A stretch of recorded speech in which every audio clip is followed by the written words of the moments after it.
ಸ್ನೇಹಿತರೆ ನಮಸ್ಕಾರ.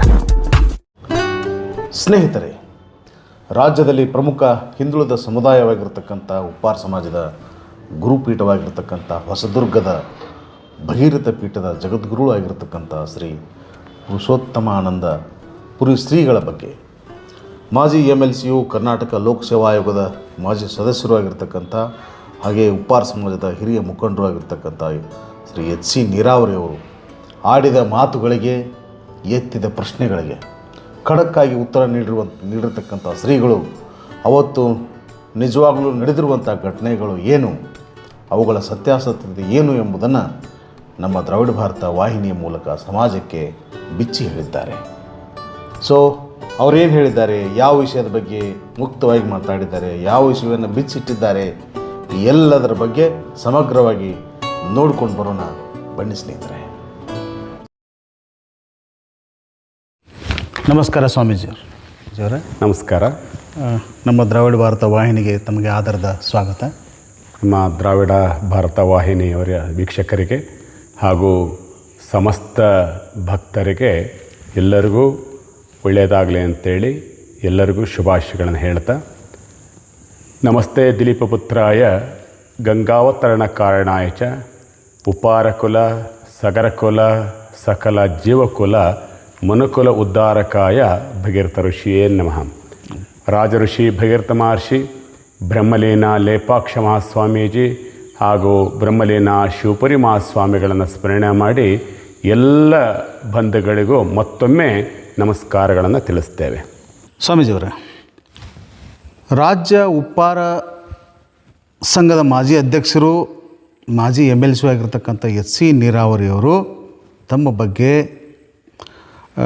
ಹಿಂದಿನ ಶ್ರೀಗಳಾದಂಥ ಲೇಪಾಕ್ಷಿ ಮಹಾರಾಜರ ಬಗ್ಗೆ, ಸ್ವಾಮೀಜಿಯವ್ರ ಬಗ್ಗೆ ಹಲವಾರು ವಿಚಾರಗಳನ್ನು ಸೋಷಿಯಲ್ ಮೀಡಿಯಾದಾಗ ಹರಿಬಿಟ್ಟಿದ್ದಾರೆ, ಅಂದರೆ ಹೇಳಿಬಿಟ್ಟಿದ್ದಾರೆ. ಆದರೆ ಅವರು ಹೇಳಿರೋದು ಈಗ 3 ವರ್ಷಗಳ ಹಿಂದಿದ್ದರೂ ಕೂಡ ಅವು ಈಗ ಚಾಲನೆಯೊಳಗೆ ಬಂದದ. ಸೊ ಆ ಹಿನ್ನೆಲೆ ಒಳಗೆ ಅವೆಲ್ಲ ಅವರ ನೀರಾವರಿಯವರು ಎತ್ತಿದಂಥ ವಿಚಾರಗಳ ಬಗ್ಗೆ ತಾವು ಪ್ರತಿಕ್ರಿಯೆ ವ್ಯಕ್ತಪಡಿಸೋದು ಭಾಳ ಅವಶ್ಯಕತೆ ಅಂಥೇಳಿ ನಾನು ಭಾವಿಸ್ತೀನಿ. ಸೊ ಈ ಬಗ್ಗೆ ತಾವೇನು ಹೇಳ್ತೀರಿ?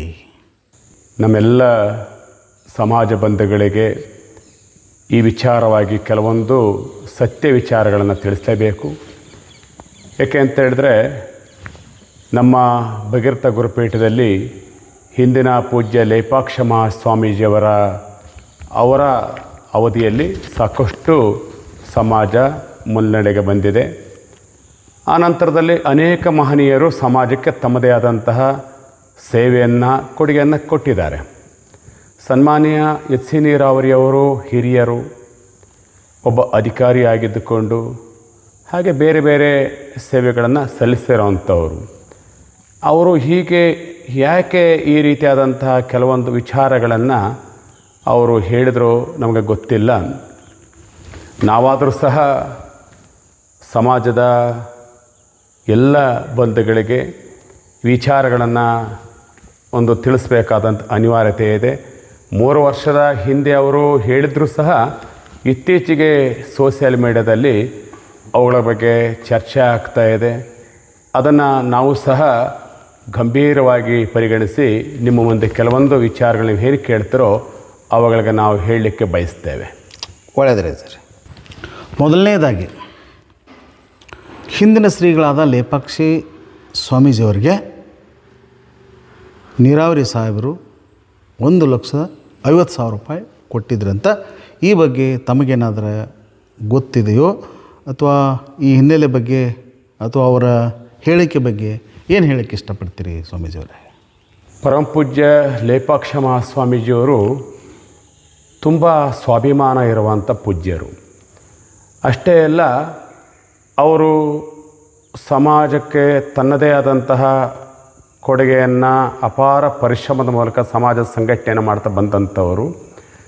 ಅವರ ಇಳಿ ವಯಸ್ಸಿನಲ್ಲಿ ತುಂಬ ಸಮಾಜದ ಬಗ್ಗೆ ಕಾಳಜಿ ಇಟ್ಕೊಂಡು ಹೋಗುವಂಥವರು. ಯಾವತ್ತೂ ಸಹ ಅವರಿಗೆ ಅದನ್ನು ಮಾಡಿ ಇದನ್ನು ಮಾಡಿ ಅಂತ ಯಾರನ್ನೂ ಕೇಳಿದವರಲ್ಲ. ಆದರೂ ಸಹ ಅವರಿದ್ದಾಗ ಈ ರೀತಿಯಾಗಿ ಏನಾದರೂ ಆಗಿದ್ದರೆ ಭಾಳಷ್ಟು ಜನ ನಮ್ಮೊಂದಿಗೆ ಮಾತನಾಡ್ತಾಯಿದ್ರು. ನಾವು 16 ವರ್ಷಗಳ ಅವರ ಜೊತೆಗೆ ಬೆಳೆದಂಥವರು, ಅವರ ಸೇವೆ ಮಾಡಿದಂಥವರು. ₹1,00,000 ಅವರು ಕಾರಿನ ರಿಪೇರಿಗೆ ಕೊಟ್ವಿ, 50,000 ರೂಪಾಯಿಗಳನ್ನು ಮತ್ತು ಅವರ ಮಠಕ್ಕೆ ಬೇಕಾದಂಥ ಭಾಳಷ್ಟು ಕಷ್ಟ ಇತ್ತು ಅಂತ ಕೇಳಿದ್ರು, ಕೊಟ್ವಿ ಅಂತೇಳಿ ಅವರು ಆ ರೀತಿ ಹೇಳಿಕೆ ಕೊಟ್ಟಿದ್ದಾರೆ. ಖಂಡಿತ ಪೂಜ್ಯ ಲೇಪಾಕ್ಷ ಮಹಾಸ್ವಾಮೀಜಿಯವರು ಆ ರೀತಿಯಾಗಿ ಏನಾದರೂ ಆಗಿದ್ದರೆ ಅವರು ಹೊಸ ಕಾರನ್ನೇ ತೆಗೆದುಕೊಳ್ತಾ ಇದ್ದರು. ಹಳೆಯ ಕಾರನ್ನು ಅವರು ರಿಪೇರಿ ಮಾಡಲಿಕ್ಕೆ ಅಷ್ಟೊಂದು ಹಣವನ್ನು ಅವರು ಯಾರಿಂದಲೂ ಪಡಿತಿರಲಿಲ್ಲ. ಆದರೂ ಸಹ ನಮಗೆ ಗೊತ್ತಿರುವಂಥ ಸತ್ಯ ವಿಚಾರ ಅಂದರೆ 1995-96 ಅಂತ ಕಾಣುತ್ತೆ. ಆ ಸಂದರ್ಭದಲ್ಲಿ ಅವರು ಕಾರಿನ ರಿಪೇರಿ ಮಾಡಿಸ್ಬೇಕು ಅಂತೇಳಿ, ಜೊತೆಗೆ ಡೀಸೆಲ್ ಇಂಜಿನ್ ಕೂರಿಸ್ಬೇಕು ಅಂತೇಳಿ, ಅವರು ಹಿಂದೆ ಪೆಟ್ರೋಲ್ ಕಾರ್ ಇತ್ತು. ಹಿಂದೆ ಅವರಿಗೆ 1973-74 ಹಿಂದೆಯೇ ಭದ್ರಾವತಿ ತಾಲೂಕು ಅತ್ತಿಗುಂದ ಗ್ರಾಮದಿಂದ ಅಲ್ಲಿಯ ಭಕ್ತಾದಿಗಳೆಲ್ಲ ಸೇರಿ ಒಂದು ಪೆಟ್ರೋಲ್ ಕಾರನ್ನು ಅವರು ಅಂಬಾಸಡರ್ ಕಾರನ್ನು ಕೊಟ್ಟಿದ್ದರು ದಾನವಾಗಿ. ಪೂಜ್ಯರು ಅದರ ಮೂಲಕ ಇಡೀ ಸಮಾಜವನ್ನು ಸುತ್ತಿ ಸಂಘಟಿಸಿ ಅಷ್ಟು ಅಭಿವೃದ್ಧಿ ಕೆಲಸಗಳನ್ನು ಮಾಡ್ತಾ ಬಂದರು. ಆನಂತರದಲ್ಲಿ ಇದು ಪೆಟ್ರೋಲ್ ಕಾರನ್ನು ನಿರ್ವಹಣೆ ಮಾಡೋದು ತುಂಬ ಕಷ್ಟ ಆಗ್ತದೆ ಅಂತೇಳಿ ಹೇಳಿಕೊಂಡಾಗ ದಾವಣಗೆರೆ ಭಕ್ತರು ಹಾಗೆ ಚನ್ನಗಿರಿ ತಾಲೂಕಿನ ಭಕ್ತರು ಅವರು, ನಾವಾಗ ಸ್ವಾಮೀಜಿಯವರ ಸೇವೆಯಲ್ಲಿದ್ವಿ, ಪ್ರತಿಯೊಂದು ಹಳ್ಳಿಗಳಲ್ಲಿ ಪ್ರವಾಸವನ್ನು ಮಾಡಿಸ್ಬೇಕು ಅಂತೇಳಿ ಭಕ್ತರು ಅಪೇಕ್ಷೆ ಪಟ್ಟು ಎಲ್ಲ ಕಡೆ ಅವರ ಕಾಣಿಕೆಯನ್ನು ಕೊಟ್ಟರು. ಆ ಕಾಣಿಕೆ ಸುಮಾರು 50,000-60,000 ರೂಪಾಯಿವರೆಗೆ ಆಗ ಕಾಣಿಕೆ ಸಂಗ್ರಹ ಆಯಿತು. ಆ ಹಣದಿಂದಲೇ ದಾವಣಗೆರೆಯಲ್ಲಿಯೇ ಅಲ್ಲಿ ಸ್ವಾಮೀಜಿಯವರ ಕಾರಿಗೆ ಡೀಸೆಲ್ ಇಂಜಿನ್ನ ಕೂರಿಸಿದರು. ಆನಂತರ ಅದರ ಎಲ್ಲ ರೀತಿಯಾದಂಥ ರಿಪೇರಿ ಕೆಲಸವನ್ನು ಮಾಡಿಸಿದ್ದಾಯಿತು. ಹಾಗೆ ಇದನ್ನು 1,00,000 ಮತ್ತು 50,000 ರೂಪಾಯಿಗಳನ್ನು ಸ್ವಾಮೀಜಿಯವ್ರಿಗೆ ಕೊಟ್ವಿ, ಮಠ ನಡೆಸೋಕ್ಕೆ ತುಂಬ ಕಷ್ಟ ಇತ್ತು ಅಂತ ಹೇಳ್ತಾರಲ್ಲ, ಅದು ಖಂಡಿತ ಆ ರೀತಿಯಾಗಿ ಆಗಿಲ್ಲ ಅಂತ ನಮ್ಮ ಭಾವನೆ. ಹಾಗೆಯೇ ಪೂಜ್ಯರು 500 ಎಕರೆ ಜಮೀನನ್ನು ಸರ್ಕಾರದಿಂದ ಪಡ್ಕೊಳ್ತಾರೆ. ಇಲ್ಲಿ ಸಮಾಜದ ಜನರಿಗೆ ಅದನ್ನು ಎಲ್ಲ ರೀತಿಯಾದಂಥ ಬದುಕಿಗೆ ದಾರಿ ಮಾಡಿಕೊಡ್ತಾರೆ. 4-6 ಶಾಲಾ ಕಾಲೇಜುಗಳನ್ನು ಅವರು ಸ್ವಾಮೀಜಿಯವರು 73-74 ಹಿಂದೆ ಸ್ಥಾಪನೆ ಮಾಡ್ತಾರೆ. ಅನೇಕ ಅಭಿವೃದ್ಧಿ ಕೆಲಸಗಳನ್ನು ಮಾಡ್ತಾರೆ. ಅಂಥ ಪೂಜ್ಯರು ಈ ರೀತಿಯಾಗಿ ಇವರಿಂದ ತೆಗೆದುಕೊಂಡು ಅವರು ಅಲ್ಲಿ ಒಂದು ಪ್ರಸಾದ ನಿಲಯವನ್ನು ಮಾಡ್ತಿದ್ವಿ, ಅದನ್ನು ನಿಂತು ಹೋಯಿತು ಅಂತ ಬೇರೆ ಹೇಳ್ತಾರೆ. ಸ್ವಾಮೀಜಿಯವರ ಮೇಲೆ ಮಾಡುವಂಥ ಆರೋಪ, ಸ್ವಾಮೀಜಿಯವರಿಗೆ ಕೊಟ್ಟಿದ್ದರಿಂದಾಗಿ ಪ್ರಸಾದ ನಿಲಯವನ್ನು ಕಟ್ಟಡವನ್ನು ನಾವು ನಿಲ್ಲಿಸಿದ್ವಿ ಅಂತ ಹೇಳ್ತಾರೆ. ಈ ರೀತಿಯಾಗಿ ಯಾಕೆ ಆ ರೀತಿಯಾಗಿ ಗುರುಗಳು ಅವರು ಲಿಂಗೈಕ್ಯರಾಗಿದ್ದಾರೆ ಅಂಥ ಪೂಜ್ಯರ ಮೇಲೆ ಹೀಗೆ ಹೇಳುವಂಥದ್ದು ಅವಶ್ಯಕತೆ ಇರಲಿಲ್ಲ. ಆದರೂ ತಾನೇ ಈ ರೀತಿಯಾಗಿ ಅವರು ಮಾಡಿದ್ದಂತೂ ನಮಗೆ ಯಾವತ್ತೂ ಗಮನಕ್ಕೆ ಬಂದಿಲ್ಲ. ಆ ರೀತಿಯಾಗಿ ಅವರೇನಾದರೂ ಆವಾಗಲೇ ಇದ್ದಾಗಲೇ ಹೇಳಿದರೆ ನಾವು ಎಲ್ಲ ಕಡೆ ಸಂಗ್ರಹಿಸಿ ಭಕ್ತರಿಂದ ನಾವು ಭಿಕ್ಷೆ ಬೇಡಿ ಕಾಣಿಕೆಯನ್ನು ಸಂಗ್ರಹಿಸಿ ಅವರಿಗೆ ಕೊಡ್ತಿದ್ವಿ. ಆದರೆ ಆ ರೀತಿಯಾಗಿ ಯಾವುದೂ ನಮಗೆ ಕಂಡು ಬರಲಿಲ್ಲ. ಇದು ಸತ್ಯ ವಿಚಾರ. ಒಳ್ಳೆಯದ್ರಿ ಸರ್.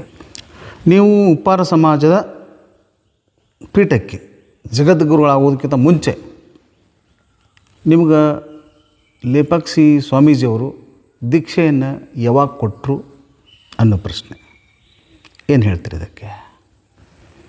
ಇದ್ರ ಜೊತೆಗೆ ನಿಮ್ಮ ಪಟ್ಟಾಭಿಷೇಕ ಯಾವಾಗಾಯಿತು?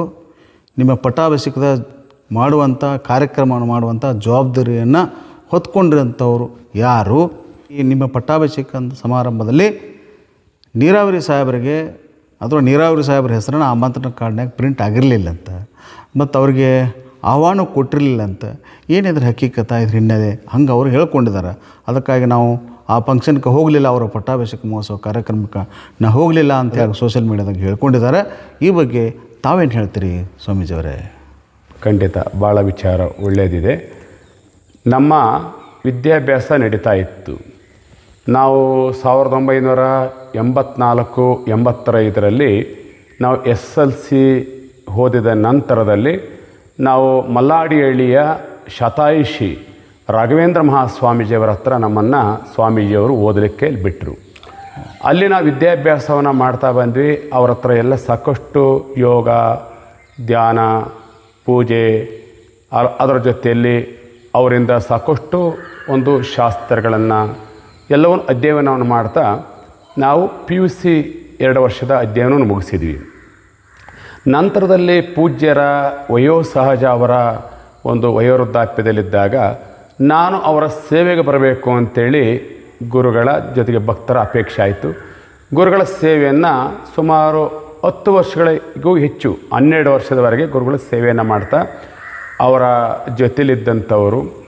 ಆನಂತರದಲ್ಲಿ 1997ರಲ್ಲಿ ಆಗಸ್ಟ್ 16ನೇ ತಾರೀಕು ನಮ್ಮ ಇಂದಿನ ಪೂರ್ವದ ಮಠ ಮೂಲಸ್ಥಾನ ಚಳ್ಳಕೆರೆ ತಾಲೂಕು ಉಪ್ಪಾರಹಟ್ಟಿಯಲ್ಲಿ ಅಲ್ಲಿ ನಮಗೆ ಸ್ವಾಮೀಜಿಯವರು ಸನ್ಯಾಸ ದೀಕ್ಷೆಯನ್ನು ನೀಡಿದರು. ಅದರ ಜೊತೆಯಲ್ಲಿ ಶಾಸ್ತ್ರೋಕ್ತವಾಗಿ ವಿಧಿವಿಧಾನಗಳನ್ನು ಪೂರೈಸಿ ನಮಗೆ ಸಂಪೂರ್ಣ ಆಶೀರ್ವಾದವನ್ನು ಮಾಡಿದರು. ನಾವು ವಿದ್ಯಾಭ್ಯಾಸವನ್ನು ಸ್ವಾಮೀಜಿಯರ ಜೊತೆಗೆ 16 ವರ್ಷಗಳವರೆಗೆ ಶಾಸ್ತ್ರಗಳ ಅಭ್ಯಾಸ ಜೊತೆಗೆ ಆಧ್ಯಾತ್ಮಿಕವಾದಂತಹ ಸಾಧನೆಯನ್ನು ಮಾಡ್ತಾ ಗುರುಗಳ ಸಂಪೂರ್ಣ ಆಶೀರ್ವಾದವನ್ನು ಪಡೀಲಿಕ್ಕೆ ಅದು ನಮಗೆ ಸೌಭಾಗ್ಯವೇನೋ, ನನಗೂ ಒಂದು ರೀತಿ ಅವಕಾಶ ಆಯಿತು. ಹಾಗೆ 97ರಲ್ಲಿ ನಮಗೆ ಸನ್ಯಾಸ ದೀಕ್ಷೆಯನ್ನು ಕೊಟ್ಟು ಈ ಪೀಠಕ್ಕೆ ಉತ್ತರಾಧಿಕಾರಿಯನ್ನು ಮಾಡುವಂಥ ದಿಸೆಯಲ್ಲಿ ಪೂಜ್ಯರು ನಮಗೆ ಆಶೀರ್ವಾದವನ್ನು ಮಾಡ್ತಾರೆ. ಆನಂತರದಲ್ಲಿ 98ರಲ್ಲಿ ದಾವಣಗೆರೆಯಲ್ಲಿ ಒಂದು ಶಾಖಾ ಮಠವನ್ನು ಮಾಡಬೇಕು ಅನ್ನುವಂಥದ್ದು ಆ ಭಾಗದ ಭಕ್ತರ ಅಪೇಕ್ಷೆ ಆಗ್ತದೆ. ಆಗ ಪೂಜ್ಯ ಲೇಪಾಕ್ಷ ಮಹಾಸ್ವಾಮೀಜಿಯವರು ಕೆಲವಾರು ಭಕ್ತರ ಮೂಲಕ ಮಾತನಾಡಿ, ಇಲ್ಲ ನೀವೆಲ್ಲರೂ ಸಹ ಸಂಪೂರ್ಣವಾಗಿ ಇನ್ನೂ ಅದರ ಬಗ್ಗೆ ವಿಚಾರ ಮಾಡಬೇಕು, ಆನಂತರದಲ್ಲಿ ನಾವು ಇನ್ನೊಂದು ಸ್ವಲ್ಪ ಸಮಯ ಇಟ್ಕೊಂಡು ನೀವು ಮಾಡಿದ್ರೆ ಒಳ್ಳೆಯದು ಅಂದರು. ಇಲ್ಲ, ನಾವೆಲ್ಲರೂ ಸಹ ನಿರ್ವಹಿಸ್ಕೊಂಡು ಹೋಗ್ತೇವೆ ಅಂತ ಹೇಳಿದ್ರಿಂದಾಗಿ ನಮ್ಮ ಬಳ್ಳಾರಿ ಜಿಲ್ಲೆಯ ಸಂಡೂರು ತಾಲೂಕಿನ ದೊರೋಜಿಯಿಂದ ವಿಶುದ್ಧಾನಂದಪುರಿ ಸ್ವಾಮೀಜಿ ಅಂತೇಳಿ ಅವರನ್ನು ಕರೆತಂದು ಗುರುಗಳ ಹತ್ರ ಆಶೀರ್ವಾದವನ್ನು ತೆಗೆದುಕೊಂಡು ದಾವಣಗೆರೆಯಲ್ಲಿ ಅವರ ಪಟ್ಟಾಧಿಕಾರ ಮಹೋತ್ಸವ ನಡೀತದೆ. ಆ ಪಟ್ಟಾಧಿಕಾರ ಮಹೋತ್ಸವದಲ್ಲಿ ನಾವು ಆ ದಿನ ಸಾನ್ನಿಧ್ಯವನ್ನು ಪೂಜ್ಯ ಲೇಪಾಕ್ಷ ಮಹಾಸ್ವಾಮೀಜಿಯವರು ಸಾನ್ನಿಧ್ಯ ವಹಿಸ್ತಾರೆ. ಉತ್ತರಾಧಿಕಾರಿಯಾಗಿ ನಾವು ಸಹ ಆ ಒಂದು ಕಾರ್ಯಕ್ರಮದಲ್ಲಿ ಸಾನ್ನಿಧ್ಯವನ್ನು ವಹಿಸ್ತೇವೆ. ಆನಂತರದಲ್ಲಿ ಸ್ವಾಮೀಜಿಯವರು 1999ನೇ ಇಸವಿ ಮಾರ್ಚ್ 7ನೇ ತಾರೀಕು ಅವರು ಶರೀರ ತ್ಯಾಗ ಮಾಡ್ತಾರೆ. ಆ ಲೇಪಾಕ್ಷ ಸ್ವಾಮೀಜಿಯವರು ಶರೀರ ಬಿಟ್ಟ ನಂತರದಲ್ಲಿ ನಾವು ನಂತರದೂ ಸಹ ಸಮಾಜದಲ್ಲಿ ಮಾರ್ಗದರ್ಶನ ಮಾಡ್ತಾ ಬರುವಂಥ ಸಂದರ್ಭದಲ್ಲಿ ನಮ್ಮ ಪಟ್ಟಾಭಿಷೇಕ 2000ನೇ ಇಸವಿ ಫೆಬ್ರವರಿ 10ನೇ ತಾರೀಕು ಪೂಜ್ಯ ಶಿವಪುರಿ ಮಹಾಸ್ವಾಮೀಜಿಯವರು ಹಾಗೆ ನಾಡಿನ ಅನೇಕ ಮಠಾಧೀಶರು ಹಾಗೆ ಲಕ್ಷಾಂತರ ಜನ ಭಕ್ತರ ಸಮ್ಮುಖದಲ್ಲಿ ಮಾಜಿ ಮುಖ್ಯಮಂತ್ರಿಗಳಾದ ಬಂಗಾರಪ್ಪನವರು, ಅನೇಕ ಸಚಿವರು ಎಲ್ಲ ಸಹ ಆಗಮಿಸಿದ್ರು. ಪೂಜ್ಯ ಶಿವಪುರಿ ಮಹಾಸ್ವಾಮೀಜಿಯವರು ನಮಗೆ ಪಟ್ಟಾಭಿಷೇಕವನ್ನು ನೆರವೇರಿಸಿದರು. ಆ ಪೂರ್ವದಲ್ಲಿ ಹಿಂದಿನ ವಿಚಾರವನ್ನು ಅವರು ಹೇಳಿದ್ದಕ್ಕೆ ನಾವು ಹೇಳೋದಾದರೆ, ಎಲ್ಲ ಭಕ್ತರ ಅಪೇಕ್ಷೆ ಮೇರೆಗೆ ಹಾಗೆ ಲೇಪಾಕ್ಷ ಮಹಾಸ್ವಾಮೀಜಿಯವರು ಪೀಠದ ಉತ್ತರಾಧಿಕಾರಿ ಮಾಡುವಂತಹ ಅಧಿಕಾರ ಅವರಿಗಿದ್ದಿದ್ದರಿಂದಾಗಿ ಭಗೀರಥ ಉಪ್ಪಾರ ಧಾರ್ಮಿಕ ಟ್ರಸ್ಟಿನ ಬಯಲಾದಲ್ಲೂ ಸಹ ಪೂಜ್ಯ ಲೇಪಾಕ್ಷ ಮಹಾಸ್ವಾಮೀಜಿಯವರು ಅಧ್ಯಕ್ಷರು, ಅವರಿಗೆ ಸಂಪೂರ್ಣ ಅಧಿಕಾರ ಇದ್ದಿದ್ದರಿಂದಾಗಿ ಅವರು ನಮಗೆ ಕಾವಿ ಸನ್ಯಾಸ ದೀಕ್ಷೆ ಎಲ್ಲವನ್ನೂ ಸಹ ಶಾಸ್ತ್ರೋಕ್ತವಾಗಿ ಮಾಡಿದ ನಿಜ. ಈ ಮಾಡಿದ ನಂತರದಲ್ಲಿ 97ರಲ್ಲೇ ನಮಗೆ ಸನ್ಯಾಸ ದೀಕ್ಷೆ ಆಗಿದೆ. ಅದು ದಾವಣಗೆರೆಯಲ್ಲಿ ನಾವು ಆ ಪಟ್ಟಾಧಿಕಾರದಲ್ಲಿ ಭಾಗವಹಿಸಿದ್ದೇವೆ. ಇನ್ನೂ ಬೇರೆ ಬೇರೆ ಅನೇಕ ಕಾರ್ಯಕ್ರಮದಲ್ಲಿ ಭಾಗವಹಿಸಿದ್ದೇವೆ. ಇದೆಲ್ಲದರ ಮಧ್ಯದಲ್ಲಿ ಆಗ ಏನು ಸ್ವಾಮೀಜಿಯವರು ಲೇಪಾಕ್ಷ ಸ್ವಾಮೀಜಿಯವರು 99ರಲ್ಲಿ ಅವರೇನು ಮಾರ್ಚ್ 7ನೇ ತಾರೀಕು ಅವರು ಶಿವೈಕ್ಯರಾಗ್ತಾರೆ. ಆ ನಂತರದಲ್ಲಿ ನಾವು ಏನು ಎಚ್ ಸಿ ನೀರಾವರಿಯವರು ಕುಷ್ಟಗಿಯಲ್ಲಿ ಒಂದು ಭಗೀರಥ ಜಯಂತ್ಯೋತ್ಸವ ಕಾರ್ಯಕ್ರಮವನ್ನು ಸಮಾವೇಶವನ್ನು ಮಾಡಿದರು. ಆ ಸಮಾವೇಶದಲ್ಲಿ ನಾವು ಸಾನ್ನಿಧ್ಯವನ್ನು ವಹಿಸ್ತೇವೆ. ಆಗ ಶಿವಪುರಿ ಮಹಾಸ್ವಾಮೀಜಿಯವರು ಆ ಒಂದು ಕಾರ್ಯಕ್ರಮದಲ್ಲಿ ಸಾನ್ನಿಧ್ಯವನ್ನು ವಹಿಸ್ತಾರೆ. ಅಲ್ಲಿ ಮಾಜಿ ಮುಖ್ಯಮಂತ್ರಿಗಳಾದ ವೀರಪ್ಪ ಮೊಯ್ಲಿಯವರು ಬರ್ತಾರೆ. ಅಲ್ಲಿ ಖರ್ಗೆಯವರು, ಅವರು ಮಲ್ಲಿಕಾರ್ಜುನ ಖರ್ಗೆಯವರು ಬಂದಿದ್ದಾರೆ. ಹಲವಾರು ಮುಖಂಡರುಗಳು ಆ ಕಾರ್ಯಕ್ರಮದಲ್ಲಿ ಭಾಗವಹಿಸಿದ್ದಾರೆ. ಇಷ್ಟೆಲ್ಲ ನಮ್ಮ ಸಾನ್ನಿಧ್ಯದಲ್ಲಿ ನಡೆದರೂ ಸಹ ಸ್ವಾಮೀಜಿಯವರು ಇದ್ದಕ್ಕಿದ್ದಾಗೆ ಶಿವಪುರಿ ಸ್ವಾಮಿಗಳವ್ರನ್ನ ಕರ್ಕೊಂಬಂದರು. ಅವ್ರು ಬಂದಾಗ ರಾಮಪ್ಪ ಹನುಮಯ್ಯನವರು ಬಂದು ಇವರಿಗೆ ಪಟ್ಟಾಭಿಷೇಕವನ್ನು ಮಾಡಬೇಕು ಅಂಥೇಳಿ ಕೇಳಿಕೊಂಡ್ರು. ಹಾಗೆ ಆನಂತರದಲ್ಲಿ ನಾವು ಅದನ್ನು ಸಮಾಜದ ಮುಖಂಡರ ಸಭೆಯನ್ನು ಕರೆದು ತೀರ್ಮಾನ ಮಾಡಬೇಕು ಅಂತ ಹೇಳಿದ್ವಿ. ಇದ್ದಕ್ಕಿದ್ದಾಗೆ ಲೇಪಾಕ್ಷ ಮಹಾಸ್ವಾಮೀಜಿಯರು ಹಿಂದೆ ಒಂದು ಸಾರಿ ಕರ್ಕೊಂಬಂದ್ಬಿಟ್ರು. ಹೀಗೆ ಹಲವಾರು ರೀತಿಯಿಂದ ಅವ್ರು ಹೇಳ್ತಾ ಹೋಗ್ತಾರೆ. ಇದು ಅದೆಷ್ಟರ ಮಟ್ಟಿಗೆ ಅವರಿಗೆ ಸರಿ ಅನಿಸುತ್ತೋ ಗೊತ್ತಿಲ್ಲ. ನಾವಾಗಲೇ 97ರಲ್ಲೇ ನಮಗೆ ಸನ್ಯಾಸ ದೀಕ್ಷೆಯಾಗಿ ಉತ್ತರಾಧಿಕಾರಿಯಾಗಿ ಸ್ವಾಮಿಯವರು ಆಶೀರ್ವಾದ ಮಾಡಿದರೂ ಸಹ ಅವರು ನಂತರದಲ್ಲಿ ಅವರ ಜೊತೆಯಲ್ಲಿ ಅಧ್ಯಯನವನ್ನು ಮಾಡ್ತಾ ನಾವು ಜೊತೆಯಲ್ಲಿ ಎಲ್ಲ ಕಡೆ ಪ್ರವಾಸವನ್ನು ಮಾಡಿ ಇಡೀ ರಾಜ್ಯವನ್ನೆಲ್ಲ ಸುತ್ತಿದ್ದೇವೆ.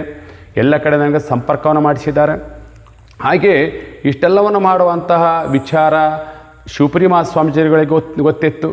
ಆ ಸ್ವಾಮೀಜಿಯವರು ಮತ್ತು ಎಲ್ಲ ಮುಖಂಡರು ಸೇರಿ ಇದನ್ನು ಆಯೋಜನೆ ಮಾಡಿ ಪಟ್ಟಾಭಿಷೇಕವನ್ನು ಮಾಡುವಂಥ ವ್ಯವಸ್ಥೆ ಮಾಡಿದಾಗ ಆಗ ರಾಜ್ಯ ಸಂಘ ಇಲ್ಲಿ ವ್ಯಾಜ್ಯಕ್ಕೆ ಒಳಗಾಗಿತ್ತು.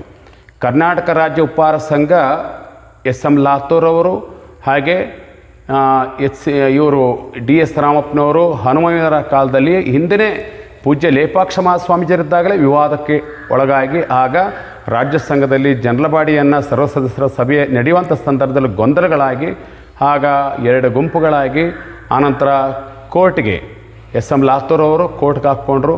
ಈ ವಿಚಾರದಲ್ಲಿ ಸುಮಾರು 6-7 ವರ್ಷಗಳವರೆಗೆ ಅಲ್ಲಿ ವಿವಾದಗಳು ನಡೆದು ಬಂದಿತ್ತು. ಹೀಗಾಗಿ ಯಾರು ಜವಾಬ್ದಾರಿ ತೆಗೆದುಕೊಳ್ಬೇಕು? ಇಲ್ಲಿ ನೋಡಿದರೆ ರಾಜ್ಯ ಸಂಘದಲ್ಲಿ ವಿವಾದದಿಂದ ಅವರು ಅಲ್ಲಿ ಸ್ವಲ್ಪ ಕರೀಲಿಕ್ಕೆ ತೊಂದರೆ ಇತ್ತು, ಗೊಂದಲ ಆಗಿದೆ. ಇದರ ಮಧ್ಯದಲ್ಲಿ ಭಗೀರಥ ಉಪಹಾರ ಧಾರ್ಮಿಕ ಟ್ರಸ್ಟಿನ ಅಧ್ಯಕ್ಷರಾಗಿದ್ದಂಥ ಲೇಪಾಕ್ಷ ಸ್ವಾಮೀಜಿಯವರು ಬ್ರಹ್ಮೈಕ್ಯರಾಗಿದ್ದಾರೆ. ಇಂಥ ಸಂದರ್ಭದಲ್ಲಿ ಆ ಒಂದು ಪೀಠಕ್ಕೆ ಪೀಠಾಧಿಕಾರಿ ಆಗುವಂಥ ಸಂದರ್ಭದಲ್ಲಿ ಆಗ ಯಾರೂ ಇದರ ಜವಾಬ್ದಾರಿಗಳನ್ನು ಹೊತ್ತುಕೊಳ್ಳುವಂಥದ್ದಕ್ಕೆ ಸಿದ್ಧಿರಲಿಲ್ಲ. ಇಂಥ ಸಂದರ್ಭದಲ್ಲಿ ಆಗ ಶಿವಪುರಿ ಮಹಾಸ್ವಾಮೀಜಿಯವರ ಆಶೀರ್ವಾದದೊಂದಿಗೆ ನಾವು ಇಡೀ ರಾಜ್ಯವನ್ನೆಲ್ಲ ಸುತ್ತುವಂಥ ಸಂದರ್ಭ ಒದಗಿ ಬಂತು. ಹಾಗೆ ಡಿ.ಎಸ್. ರಾಮಪ್ಪನವರು, ಎಂ. ಹನುಮಯ್ಯನವರು ಅವರು ಈ ಒಂದು ಎಚ್.ಎ. ನೀರಾವರಿ ಇವರೆಲ್ಲ ಸೇರಿಕೊಂಡು ಆ ಸಭೆಯಲ್ಲಿ ಎಲ್ಲ ಮುಖಂಡರು ಸೇರಿ ಉತ್ತರಾಧಿಕಾರಿಯನ್ನು ನಾವು ಪಟ್ಟಾಭಿಷೇಕವನ್ನು ಮಾಡೋಣ ಅಂತೇಳಿ ಎಲ್ಲರೂ ಸಹ ಇಡೀ ಸಮಾಜದ ಬಂಧುಗಳೆಲ್ಲ ಸಹ ಕೈ ಜೋಡಿಸಿದರು. ಹಾಗೆ ನಮ್ಮ ಪಟ್ಟಾಭಿಷೇಕವೂ ಸಹ ನಡೀತು. ಆ ಸಂದರ್ಭದಲ್ಲಿ ಅವ್ರನ್ನ ಆಹ್ವಾನಿಸಿರಲಿಲ್ಲ ಅನ್ನುವಂಥದ್ದು ಇದೆಯಲ್ಲ, ಅದು ಖಂಡಿತ ಸರಿಯಲ್ಲ. ಯಾಕೆ ಅಂತೇಳಿದರೆ ಶಿವಪುರಿ ಮಹಾಸ್ವಾಮೀಜಿಯವರ ಆಶ್ರಮದಲ್ಲಿ ಸಭೆ ನಡೆದಿದ್ದಾವೆ. ಆನಂತರದಲ್ಲಿ ನಮ್ಮ ಸಮಾಜದ ಮುಖಂಡರ ಸಭೆಯನ್ನು ನಡೆದಿದ್ದಾವೆ. ಆಗ ಅವ್ರು ಹೇಳಿದ್ದು ಏನು ಅನ್ನುವಂಥದ್ದು ವಿಚಾರ ನಮಗೆ ಆನಂತರ ಗೊತ್ತಾಯಿತು. ಏನು ಎಚ್.ಎ. ನೀರಾವರಿಯವರು ಲೋಕಸೇವಾ ಆಯೋಗದ ಸದಸ್ಯರಾಗಿದ್ದರಿಂದಾಗಿ ಅವರು ತಮ್ಮ ಹೆಸರನ್ನು ಆಹ್ವಾನ ಪತ್ರಿಕೆಯಲ್ಲಿ ಹಾಕಬೇಡಿ ಅಂತೇಳಿ ಹೇಳಿದರು ಅಂತೇಳಿ ಎಂ. ಹನುಮಯ್ಯನವರು ಹಾಗೆ ಡಿ.ಎಸ್. ರಾಮಪ್ಪನವರು ಸೇರಿಕೊಂಡು ಆ ಪತ್ರಿಕೆಯಲ್ಲಿ ಶಿವಪುರಿ ಮಹಾಸ್ವಾಮೀಜಿಯವರ ಸಾನ್ನಿಧ್ಯದಲ್ಲಿ ಎಲ್ಲ ಪೂಜ್ಯರನ್ನ ಒಳಗೊಂಡಂತೆ ಇವೆಲ್ಲ ಪತ್ರಿಕೆ ಮುದ್ರಣ ಆಯಿತು.